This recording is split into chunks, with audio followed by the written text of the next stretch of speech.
Now, the Prime Minister today made a speech in Perth to the USAsia Centre, arguing that like-minded countries need to keep the peace and meet the challenge of a rising China.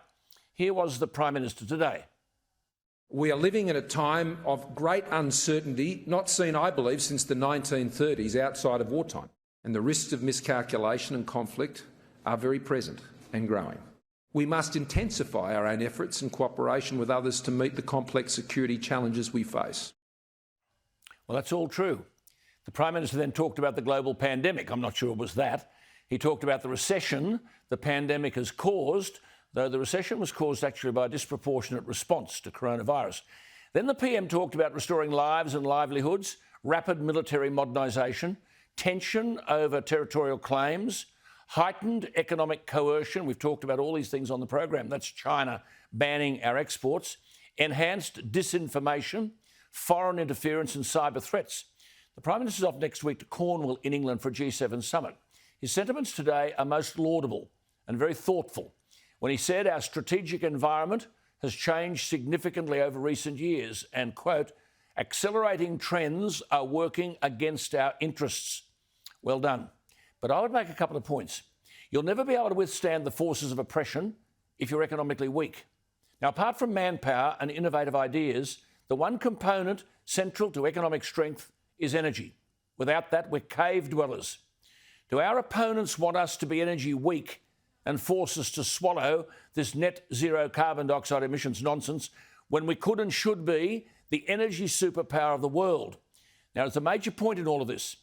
Perhaps those in government don't recall that with war in Europe and the threat of Japan in the Pacific, the Chifley government introduced, before 1950, petrol restrictions because we were entirely dependent on imported fuel, except for one small refiner in Victoria.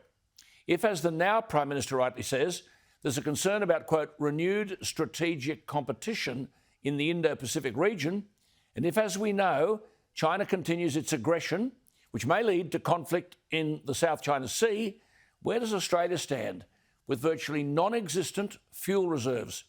At the end of February this year, national diesel fuel stocks stood at 21 days, petrol 32. Now, when Chifley in 1948 was talking about introducing petrol restrictions, we had fuel reserves sufficient for 3 months.